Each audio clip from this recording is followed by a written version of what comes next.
त्योहारों के इस देश में आज का दिन बहुत शुभ है और आज का त्योहार भी कई मायनों में बहुत खास है। रक्षाबंधन का ये त्योहार भाई बहनों के बीच खुशियों का त्योहार और राजनीतिक त्योहार भी कहीं ना कहीं देश में तो इन सब के बीच रहता ही है। बहरहाल इन सब के बीच नमस्कार, आप देख रहे हैं लाइव सिटीज में, हूँ आपके साथ अभिनंदन द्विवेदी। लाइव सिटीज के मॉर्निंग बुलेटिन सुबह की चाय में आपका स्वागत है। हमारे साथ वरिष्ठ पत्रकार रवि उपाध्याय सर है। सर, रक्षाबंधन का त्योहार है आज और काफी खुशियों का त्योहार। निश्चित रूप से जी। रक्षाबंधन भाई बहन के प्यार का हम्म। प्रतीक है। लंबे समय से यह जी। आपको यह चला आ रहा है। हम्म। आपने देखा भी था, इसका गवाह भी इतिहास रहा है कि जी। किस तरीके से पहले के ज़माने में हम्म। किस तरीके से भाई बहन को बांधे करती थी, जी। और अब भी जो है सो यह हुँ, प्रचलन है हुँ, रक्षाबंधन। हुँ, यह एक दूसरे को कमिट करते हैं, जी, बहन भाई के लिए, हुँ, भाई बहन के लिए। तो यह हुँ, कमिटमेंट है कि जी, आपकी रक्षा करेंगे। यह हुँ, एक तो यह रक्षा सूत्र का, और उसके लिए आज का दिन आप देखिए कि सुबह से ही मंदिरों में जो है जी, सो जमावड़ा लगा हुआ है। हुँ, बहन जो है सो रक्षाबंधन के लिए जी, वो जा रही हैं। और यही नहीं, देखिए, एक तो जो वृक्ष को भी रक्षाबंधन बांधा जाता है कि वृक्ष को हम प्रोटेक्ट कर रहे हैं, हुँ, कि यह भी है आज के दिन में बड़ा बड़ा खूबसूरत दिखाई जी, पड़ेगा आज आपको। तो ये भाई बहन के प्रतीक का जो रक्षाबंधन है, इसका मुहूर्त भी है। हुँ, यह मुहूर्त आज जो है सो शुभ मुहूर्त जो निकाला गया है, जो विद्वान पंडितों की इस पर हुँ, से, सुबह 5:47 से इसका मुहूर्त शुरू हो रहा है और दोपहर 1:24 तक रहेगा। इस अवधि में आप देखिएगा कि भाई बहन एक दूसरे को रक्षाबंधन का ये सब बांधते हैं। यह एक है। बिल्कुल। और आपने ज़िक्र किया कि पेड़ों को भी हम लोग राखी के तौर पे या कुछ भी अगर हम लोग रस्सी या धागा बाँधते हैं, कहीं न कहीं संरक्षण के रूप में हम लोगों ने बिल्कुल। देखा है कि पेड़ों की कटाई जिस तरीके से इस देश में प्राइवेटाइज़ेशन को लेके हो या फिर बड़े-बड़े जब इमारतें बननी शुरू हुई तो जंगलों को काफ़ी काटा गया। तो संरक्षण की तो उन्हें भी ज़रूरत है। लेकिन हम लोग ज़िक्र कर रहे हैं चूँकि इस देश में त्योहार बहुत ज़्यादा हैं और हर 3-4 महीने पे त्योहार होता ही है। लेकिन चुनावों को भी एक त्योहार के रूप में इस देश में देखा जाता है, क्योंकि हर 3-4 महीने में किसी न किसी राज्य में चुनाव होता है। लेकिन उसके पहले चुनाव का ज़िक्र तो होगा, बाढ़ का कहर जो है वो पूरे बिहार में बरपा है और अलग-अलग ज़िलों से जो भी तस्वीरें निकल कर सामने आती हैं, वो तो हम लोग खबर के माध्यम से बताते हैं। लेकिन आज की कुछ जो नई अपडेट है सर, वो क्या निकल कर आ रही है और किस तरीके से ज़िले में सिलसिलेवार तरीके से खतरा मंडरा रहा है?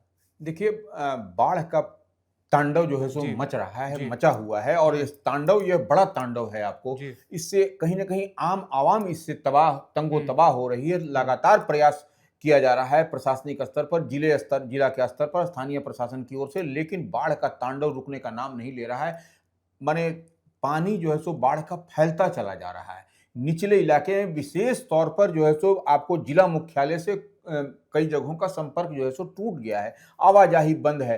प्राथमिक चिकित्सा केंद्र में पानी चला गया है, जो पीएचसी जो कहा जाता है, लोलैंड एरिया है। तो यह एक अजीबो-गरीब स्थिति है। और देखिए, जल से कोई और अग्नि से यह कोई नहीं इसको रोक सकता है। यह तो जो है उसको, अब उसी में आपको बच करके रहना हुँ, है, इतनी ही हुँ, बात है। हुँ, और इसमें आपको सर्पदंश की बात होती है, आपको बच्चे को बचाना है, बीमारी से बचाना है बच्चे को। तो यह सब कई तरह के इस आपदा के साथ में यह सब भी आता है। इस सब से जी, बन और विशेष तौर पर अनबोलता जानवर, मवेशी को भी बचना है, खिलाना है, रखना है। तो यह, और निश्चित रूप से आप देख रहे हैं कि गंगा, कोसी समेत कई नदियाँ जो हैं सो बिहार में खतरे के निशान को पार कर गई हैं, और ये लगातार इसका जो है सो बढ़ता जा रहा है। तो यह एक इम्पैक्ट दिखाई पड़ रहा है। लोग जो है सो किसी तरह से अपने जान-माल को बचाने के लिए ऊँचे स्थान पर सुरक्षित पलायन कर गए हैं, रह रहे हैं। हुँ, और जो है सो सरकारी नौकाएँ चल जी, रही हैं। जी, कुछ-कुछ जगहों पर आप देखिएगा प्राइवेट नौका उससे बेहतर परफ़ॉर्म कर रही है। हुँ, बेहतर लोगों को आवाजाही का साधन वही बना हुआ है, हुँ, और नहीं तो एकदम समझिए कि वाटर लॉकिंग की स्थिति है बनी हुई कई हुँ, जगहों पर।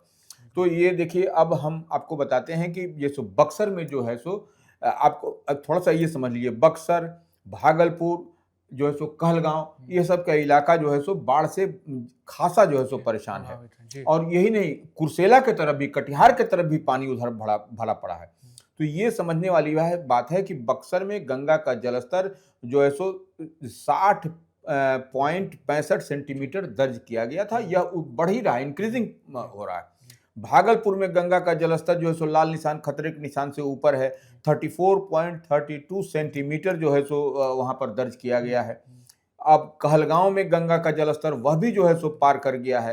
हुँ, तो 32.33 सेंटीमीटर पर है। हुँ, आपको कोसी का जलस्तर कटिहार के कुर्सेला में हुँ, आपको 31.12 से अधिक सेंटीमीटर वहां पर रिकॉर्ड किया गया। तो यह लगातार जो है सो इंक्रीजिंग पॉइंट पर है और ये खतरे के निशान को पार करता हुआ दिखाई पड़ रहा है। इसके कारण लोलैंड एरिया में पानी फैल गया है।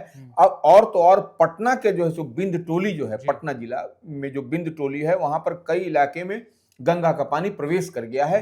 तो वहां पर भी जो आम आवाम जो है सो परेशान है, तंगो तबाह है। विशेष तौर पर दियारा का इलाका जो है सो वह तो खासा प्रभावित है और आवाजाही भी प्रभावित हो रही है। आम लोगों को निकलना मुश्किल हो रहा। तो यह एक बड़ी मशक्कत करनी पड़ रही है लोगों को। बिल्कुल, बड़ी त्रासदी की तस्वीरें हैं ये। और कहीं न कहीं जिस तरीके से जलस्तर बढ़ा है वो टेंशन ही है, चूँकि जीवन यापन काफ़ी संघर्षमय हो गया है और माल-जाल को भी परेशानी है, लेकिन साथ-साथ इंसानी तौर पे अगर देखें तो नहीं, एक चीज़ और है। जी। आप जैसे कि जो फसलें भी बर्बाद हुई, बिल्कुल। वो एग्रीकल्चर लैंड जो है उसमें देखिए पानी भरा पड़ा है। तो कितना जो है सो नुकसान हुआ है आपको। जो अच्छा, वो फसल के साथ साथ जो सब्जियां हैं वह भी डूब गई हैं। जो तो आम आवाम को खाने के लिए आप देखिए किस तरीके से सब्जी का रेट बढ़ गया है, माने उसका भी दाम बढ़ गया है।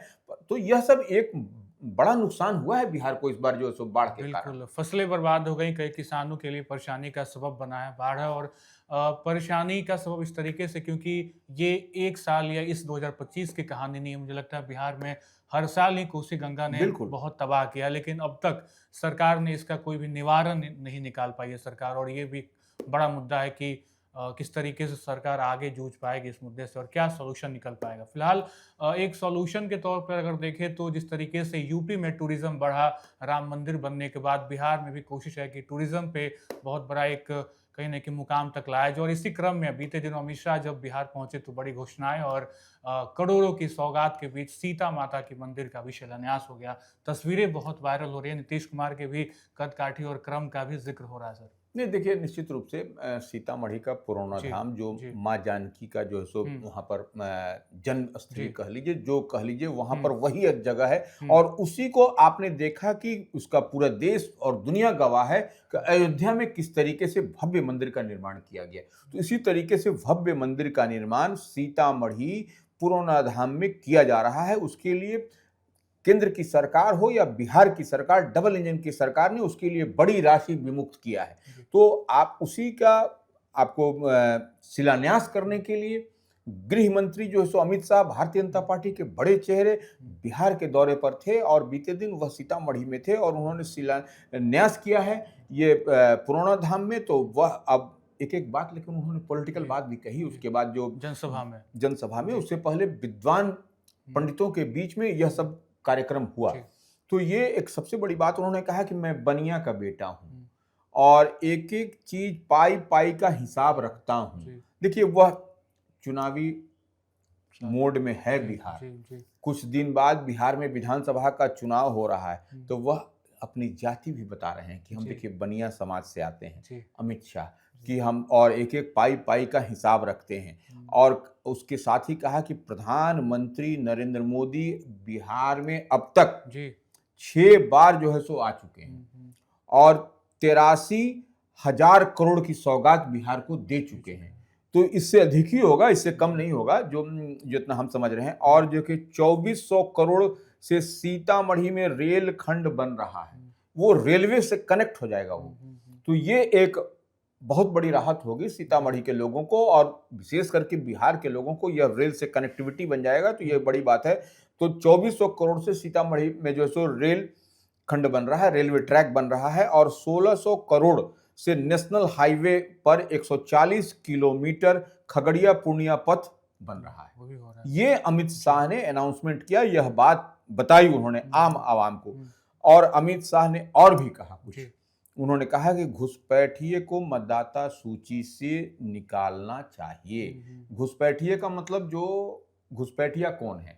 घुसपैठिया तो सरकार तो हम ही लोगों की है, दिल्ली हो या बिहार में। अब कैसे घुसपैठिया आ गए, यह एक बड़ा सवाल कहीं ना कहीं अमित शाह ने छोड़ दिया है विपक्ष के लिए, लगता है। क्योंकि देखिए, घुसपैठिया कहना, घुसपैठिया कैसे घुस जाएगा, कौन घुसपैठिया हो सकता है, यह एक तो बड़ा क्वेश्चन मार्क छोड़ा है अमित शाह ने। जो कि निश्चित रूप से इस पर जो है सो आपको विपक्ष की ओर से सवाल उठेगा, आज को कल हो, ये उठना चाहिए, उठेगा भी कि मतदाता सूची तो ठीक है, जो मर गए या कहीं दूसरे जगह चले गए या 2-2 3-3 जगह पर नाम है, उनका नाम कट जाना चाहिए, वो कोई गलत नहीं है। लेकिन घुसपैठिए को मतदाता सूची से निकाल, यह एक बड़ा सवाल अमित शाह ने छोड़ दिया है कह करके। यह सवाल जानने के लिए बिहार की जनता है। और उसके बाद उन्होंने कहा कि 890 करोड़ की लागत से यह भव्य जो है सो मंदिर का निर्माण मां जानकी का होगा। यह तो अच्छी बात है, यह होना भी चाहिए। हम लोग भी चाह रहे हैं, बिहार के लोग भी चाहते हैं कि भव्य मंदिर का निर्माण हो, सो दैट कि पर्यटन को बढ़ावा मिले, लोगों को रोजगार मिले, जो पलायन की बात होती है वह न हो, तो यह तो बेहतर होगा। और साथ ही यह भी कहा कि 137 करोड़ मंदिर और 638 करोड़ परिक्रमा का पथ भी पर भी जो है सो खर्च होगा वहां।